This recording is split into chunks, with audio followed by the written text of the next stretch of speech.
पिछले वीडियो में हम लोगों ने एड्रेस रेजोल्यूशन प्रोटोकॉल देख लिया था और थोड़ा अंडरस्टैंडिंग ले लिए थे कि अपना आर रिवर्स एआरपी कैसे करके काम करता है। ठीक है, तो आज हम लोग जो अपने पास एआरपीज होते हैं, मतलब एड्रेस रेजोल्यूशन प्रोटोकॉल भी कुछ प्रकार के होते हैं, जैसे प्रॉक्सी, रिवर्स और एक होता है कि इनवर्स।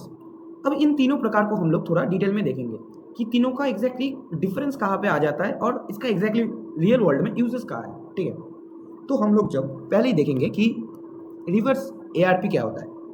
हम लोग जो पहले पिछले वाले वीडियो में देख भी चुके थे कि reverse ARP is use to find the IP address of a device when its MAC address is known.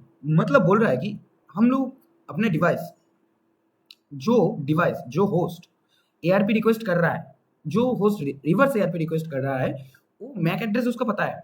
कि हम ऐसे पूछ रहे हैं कि मुझे मेरा मैक एड्रेस हमको पता है सर, मेरा आईपी आप हमको आईपी में मेरा आईपी बता दीजिए, ऐसे करके रिवर्स एआरपी होता है सर। ठीक है, क्यों होता है? Find IP address of the device. एक डिवाइस का आईपी एड्रेस क्या है वो जानने के लिए थ्रू उसका मैक एड्रेस की हेल्प से। ठीक है, basic working as the basic working a device known its MAC address. इसका मैक एड्रेस पता है एक डिवाइस को।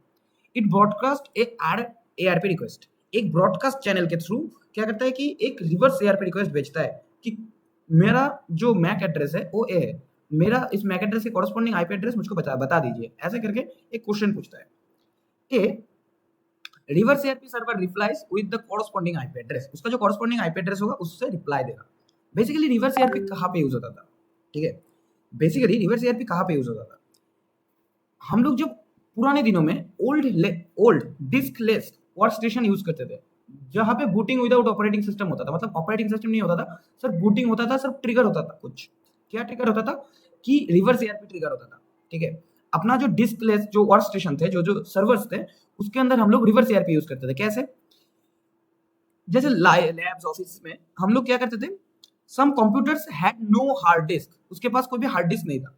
व्हेन दे स्टार्टेड, जब वो स्टार्ट होता था क्या होता था, they only know their MAC address. उसका एक मैक एड्रेस था क्योंकि वो तो कंपनी द्वारा प्री असाइन था, पहले से ही वो मैन्युफैक्चर द्वारा प्री असाइन किया गया, तो उसका मैक एड्रेस उसको पता था। They send a reverse ARP request to the network. एक नेटवर्क के अंदर एक रिवर्स एआरपी रिक्वेस्ट भेजता है कि मेरा मैक एड्रेस है, इसके कॉरस्पॉन्डिंग आईपी एड्रेस क्या है आप हमको बता दीजिए। एक एआरपी सर्वर, जो रिवर्स एआरपी सर्वर होगा, वो रिप्लाई करेगा with their IP address so that could boot and connect. मतलब वो बूट हो सके और वो जो अभी प्राइवेट नेटवर्क में है, उस प्राइवेट नेटवर्क से वो पब्लिक नेटवर्क में जा पाए, उस प्राइवेट नेटवर्क से वो पब्लिक नेटवर्क में जा पाए।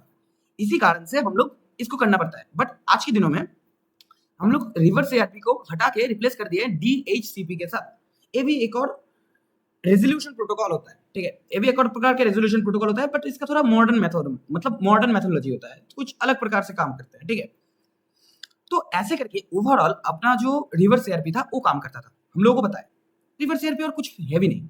तो फिर हम अगर बोले कि तो फिर इनवर्स एआरपी क्या होता है, तो फिर इनवर्स एआरपी थोड़ा सा डिफरेंस आ जाता है। कहां पे डिफरेंस आता है समझिए बात को। Inverse ARP is used to find IP address of a device when its MAC address is known in non broadcast networks.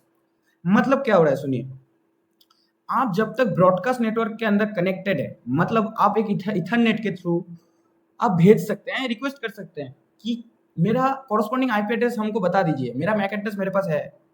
But अगर ऐसा कोई सिस्टम है, जैसे अपना एटीएम सिस्टम या कुछ ऑफिस का सिस्टम, जैसे कुछ ऑफिस होते हैं कि उसका ब्रांच लेट सपोज एक कोलकाता में, लेट सपोज एक दिल्ली में है, तो ये दोनों ब्रांच को एक सिंगल वे में कनेक्ट करने के लिए इनवर्स एआरपी का यूज किया जाता है। कैसे करते हैं देखेंगे।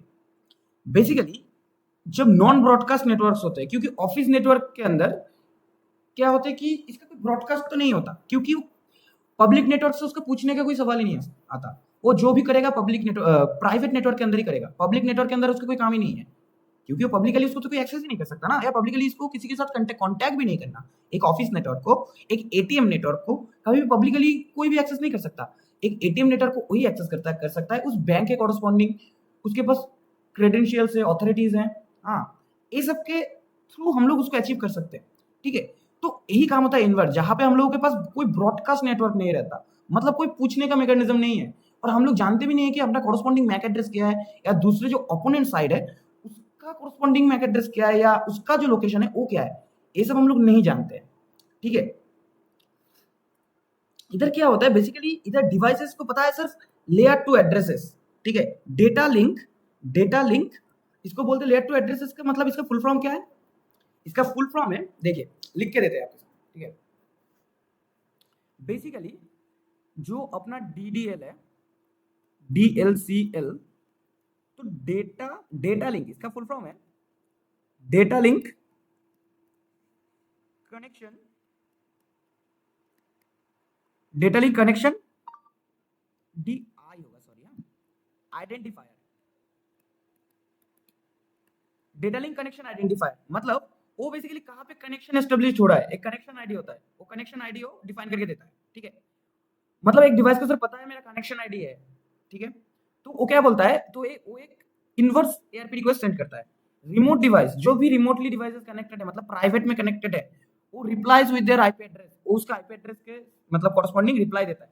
एक ATM मशीन को हम लोग कभी भी पब्लिक नहीं कर सकते, उसको कोई भी आके एक्सेस नहीं कर सकता। पब्लिक नेटवर्क के अंदर उसको क्यों रखें? सर बैंक सर्वर और ATM के बीच में एक प्राइवेट नेटवर्क एस्टेब्लिश्ड होगा, उधर कोई ब्रॉडकास्टिंग नहीं होगा। सिर्फ मेरे पास एक चैनल आईडी है, कनेक्शन आईडी है, जो भी बोल सकते हैं। ठीक है, एक होता है कि वर्चुअल एक आइडेंटिटी होता है, तो उसमें हम लोग सिर्फ उसको कनेक्शन एस्टेब्लिश करवाते हैं, और वो पूछता है कि मेरा जो DLCI मतलब एक नंबर होता है DLCI, लेट सपोज मेरा DLCI 123 है, तो वो उसका बोलता है कि ये मेरा कनेक्शन आईडी है, तो इस कनेक्शन आईडी के अकॉर्डिंग आप भी जो भी डाटा भेजेंगे इस कनेक्शन आईडी के थ्रू भेजेंगे, और वही सेंड करता है अपना जो ARP होता है, इनवर्स ARP होता है। ठीक है, और सेंड करने के बाद अपना जो रिमोट डिवाइसेस होते हैं वो रिप्लाई करता है IP एड्रेस के थ्रू।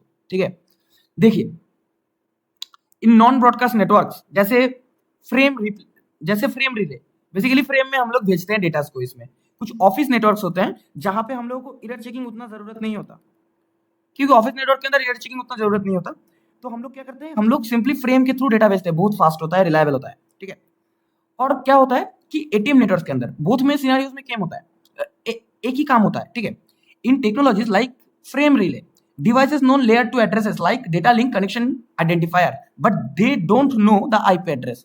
उन लोगों को नहीं पता उसका IP एड्रेस। ठीक है, IP एड्रेस पता नहीं है, तो IP एड्रेस पता नहीं है तो उसका मैक एड्रेस कैसे ढूंढेंगे दूसरे साइड का?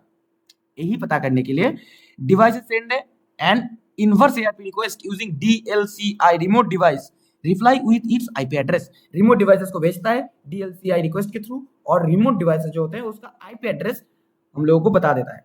हाँ, बेसिकली एक क्वेश्चन पूछता है कि I know your connection ID, हम आपका कनेक्शन जो आईडी है वो पता है आप हमको, टेल मी योर IP, आपका सब IP हमको बता दीजिए। ऐसे करके ओवरऑल काम होता है सर। ठीक है, इनवर्स ARP के अंदर भी ऐसे ही करके ओवरऑल काम होता है। अगर हम लोग सोचे अपने ATM मशीन के अंदर, तो ATM मशीन के अंदर क्या होता है कि ATM मशीन एक इनवर्स ARP पूछता है कि मेरे पास सिर्फ क्या है, मेरे पास सिर्फ VPI है। ठीक है, वर्चुअल पोर्ट आइडेंटिफायर और VCI, हाँ वर्चुअल चैनल आइडेंटिफायर, इसके थ्रू भेजता है सर्वर को।